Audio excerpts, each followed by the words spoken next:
Good morning, everyone. Thank you so much for being here this morning. And I hope you've been having a wonderful time with all these sessions that you've been enjoying.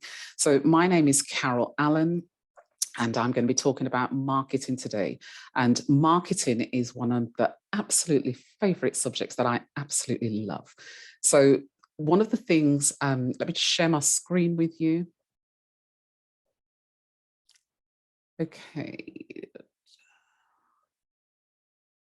Okay, so it's one of the things that I absolutely love. And, marketing is the heartbeat of all organizations. Without it, it's going to be difficult to know where you're going in your business, how to grow your business. It's going to be difficult for you to know. So marketing is something that every single business absolutely needs. And in the sessions that we do, what we cover is, the marketing sessions are 3 hours long. Now, 3 hours might sound like a very long time, but I can assure you, our clients are normally very engaged. They stay on the webinar, and we do advise as well, because that you do stay on the webinar because you get a certificate at the end. So our webinars are CPD certified. We also go through the housekeeping and let you know, when your breaks are. They're normally at the top of the hour for about 10 minutes or so. All the webinars that we supply here are recorded. You get a copy of all the slides, you get a copy of the webinar itself. We also go through the learning objectives with you, and we actually cover the different stages of the webinar itself. And then we conclude by inviting you to then book an appointment with us so that we can do a deep dive into your business. So we normally start off by talking about what is marketing. We go through, all the different ranges and types of marketing that can be done in your business, because depending on what type of business you have will determine the type of marketing strategy that you will put in place. So we start off right there, and we actually underpin, the knowledge that is required in order to be able to put a really good marketing strategy together. So that's one of the things that we normally do. And then we go on to talk about the marketing mix. And this is one of my favorite parts of marketing, because this was something that I actually learned a long time ago at university, the 4 Ps. And the 4 Ps really is there in order to be able to help you decide where do you go with your marketing. So looking at the 4 Ps, we speak about the product, the price, the place, and the promotion. And if any of these Ps are out of place, then it's going to, your marketing is not going to be as effective as it normally will be. So that's something that we spend time pinpointing. And, as I said, lots of people go through different types of marketing strategies that they can actually employ in their business. So we look at this in detail. We get lots of questions around the 4 Ps. And one of the things that we always say is know your ideal client. You need to get to know your ideal client really, really well. So when we talk about the target audience, we then kind of just drill down and look a little bit deeper at who in that target audience could potentially be your ideal client. And looking at the 4 Ps, regardless of whether or not you're selling a product or a service, this is going to apply. And every time you have a problem in your marketing, always go back to the 4 Ps. And this is something that we advise on a regular basis, because when you go back to the 4 Ps, you'll begin to think to yourself, right, did I have the right product? Did I have the right service? Was I charging the right price? Was, the right place in the way that it should be? Did I do the right promotion? Or perhaps did I target the right market? So this is something that we really spend time with you on going through, just to ensure that you fully understand the marketing mix, because this, as I said, it's the essence of what driving a business forward is all about.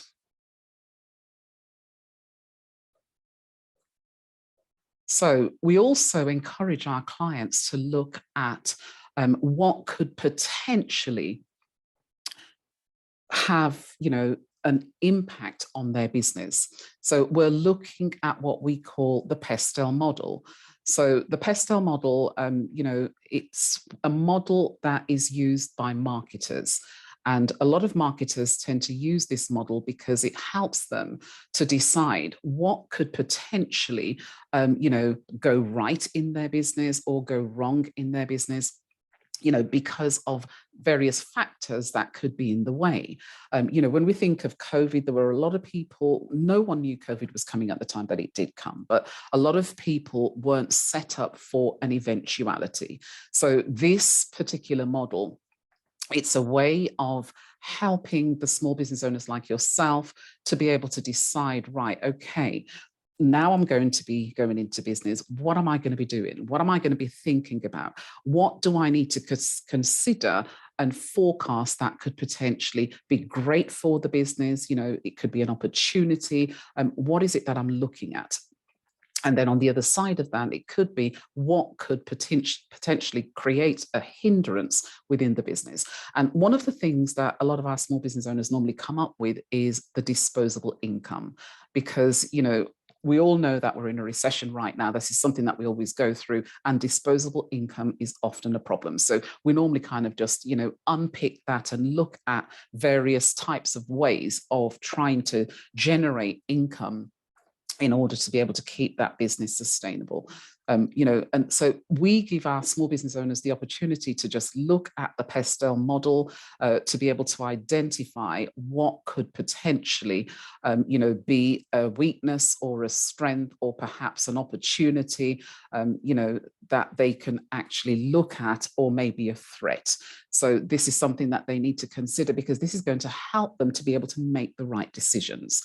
And this is where we start off with. So marketing is quite wide in terms of what it means to each and every business, because it's going to have an impact on businesses in a good way. And this is why it's important to ensure that businesses are thinking about, what's ahead, what could potentially happen, and what can we do if something does happen? How do we mitigate that? What do we need to put in place in order to be able to ensure that we're covering all the right issues that could potentially happen in the business? And then we look at customer segmentation. And one of the things that I've noticed in delivering marketing is that our customers tend to have a particular product or service that can actually benefit many people within the business. And, it's choosing the right segmentation. And this is something that we cover within marketing. So, they could have something like a product that they're selling, which potentially could be weight loss. And weight loss can benefit a lot of people. So how do you then decide, well, who am I going to, target? Who is my market going to be? And this is something that we actually go through with our small business owners, because we want to make sure that they choose the right demographic group that's going to be of value to their business and also be financially sustainable as well. So, we give them, a task to do, and we look at the different types of customer segmentation that would potentially have an impact on their business. And one of the ways in how we actually help them to get to a place where, this is the particular demographic group I'm going to choose, we look at the sustainability, the longevity of that client, the lifetime value of that client. And once they decide, right, okay, I can see exactly where I'm going to go with this particular product, I've got an idea now who my potential clients could possibly be. These are the strategies now that I'm actually going to put in place to be able to support, and help those clients. So, and this is one of the things that we actually help our clients to do. It's really just underpinning the product or service that they have, and then deciding, right, what are we going to, who is that particular client going to be that we're going to select, that we're going to work with?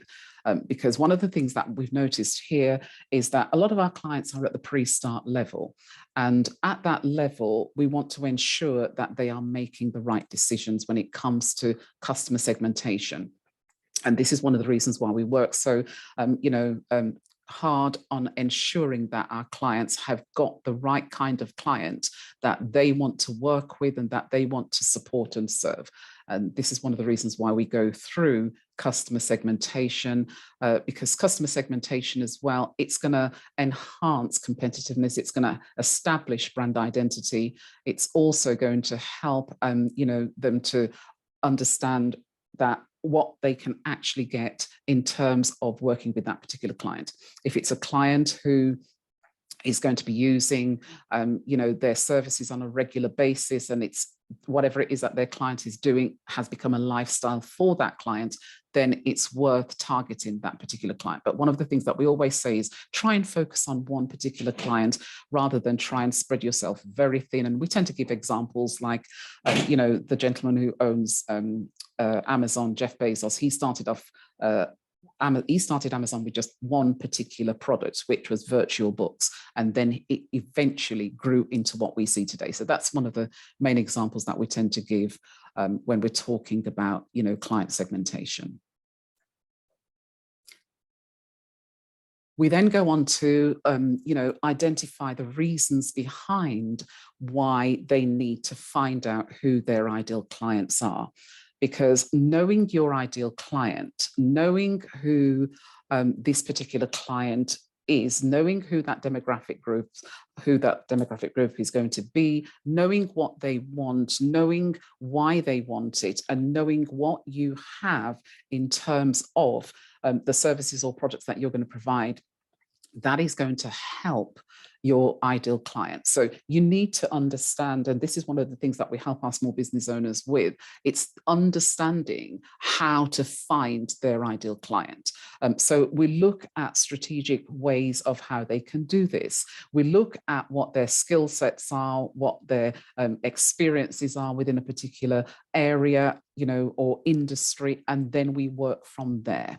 And we look at what they feel confident to be able to do, because a lot of the clients, they're at the pre-start level and they've got quite a lot to explore. So this is one of the things that we actually go through with them to ensure that they can pinpoint the ideal client. And it goes back to the slide previously where we spoke about customer segmentation. Once they know what they have and they understand what type of client will benefit from that particular service or product, this is where their sweet spot is, and this is where they become enlightened as to exactly what they need to do, who they need to choose as a specific type of client.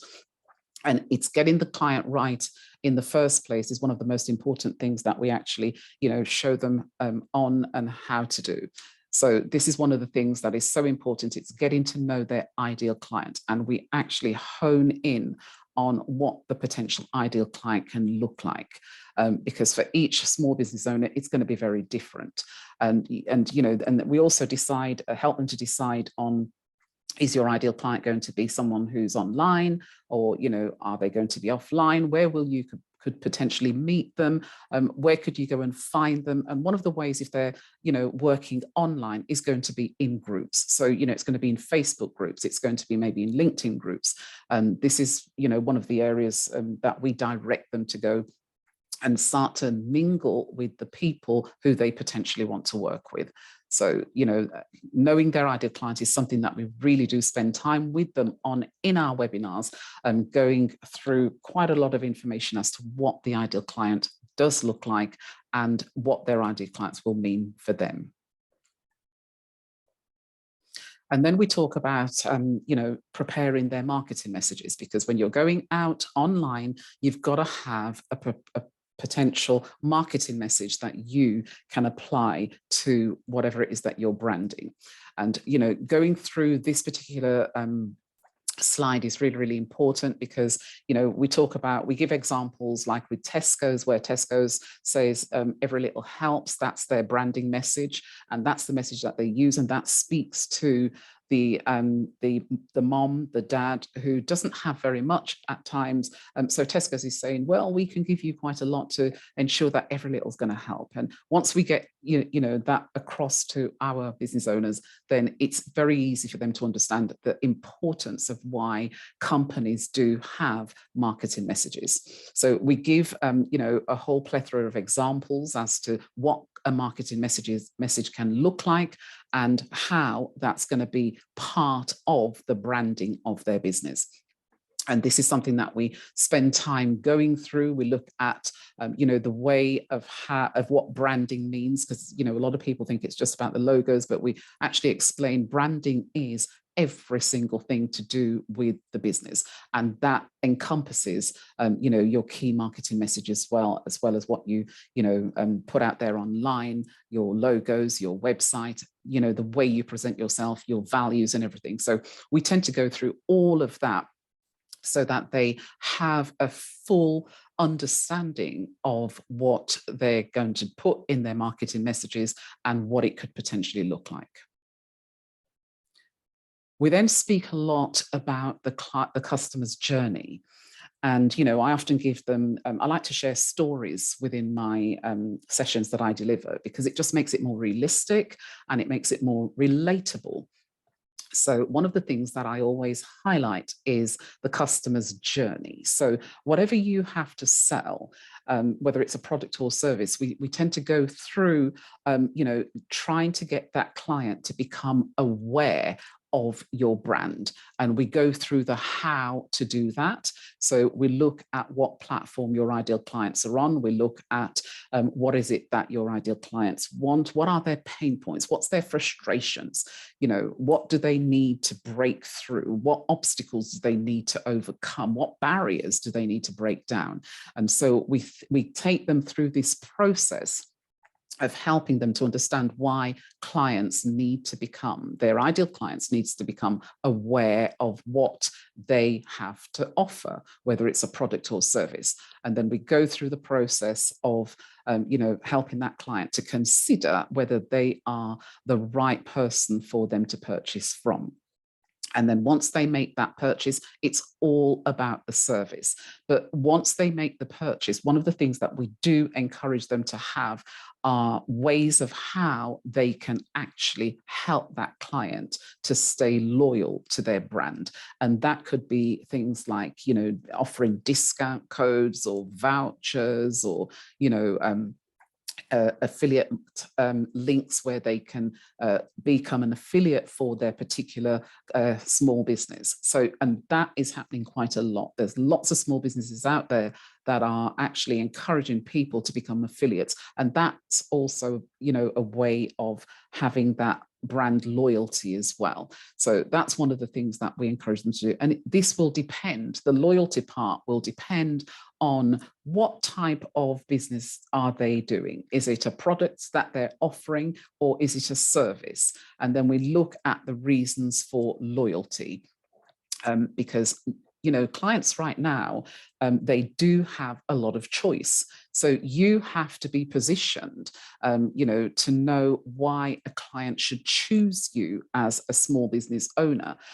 It's not just even about having that unique selling point, but it's about the brand. It's the ID, the whole brand entity, and how, you know, a client perceives them. And people buy into people. And this is one of the things that we tell our small business owners. If someone can get to know you on a personal level, and, you know, personal in terms of your brand, and, you know, once they get to know your brand very, very well, and they begin to what we call like you, know you, and trust you, then it's very easy then to help that client and encourage them to become loyal to your brand. And then we go on to talk about, you know, Google Analytics. We talk about how they can collect the data, what they need to look at when they're looking at data.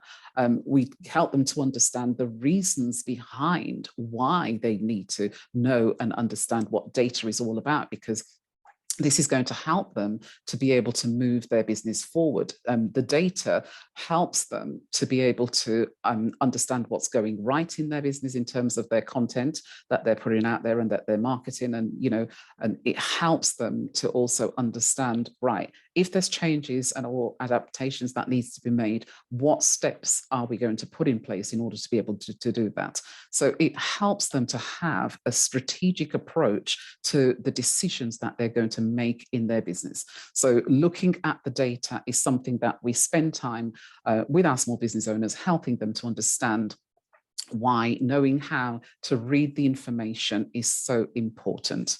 And that's one of the things that we're really proud to say that we do very well here at Wenta. And then we help them and advise, you know, on how to evaluate their success. And that's something, again, you know, that they do quite regularly. We have quite a lot of people coming back to us each month because they're carrying out the actions that they're carrying out that we advise on, and then they're coming back for us to help them to reevaluate to see where they're at and where they need to get to. So, you know, this is something that is ongoing throughout the lifespan of when we work with our clients. Evaluating the success is something that we do on a regular basis. And then finally, we then go through what our partners are offering and the services that they can enjoy, which is on our wenta.co.uk website. This is something that a lot of people, you know, have actually got involved with and use the services of our Feel Good partners. And then we give them the opportunity, you know, to then sign up with us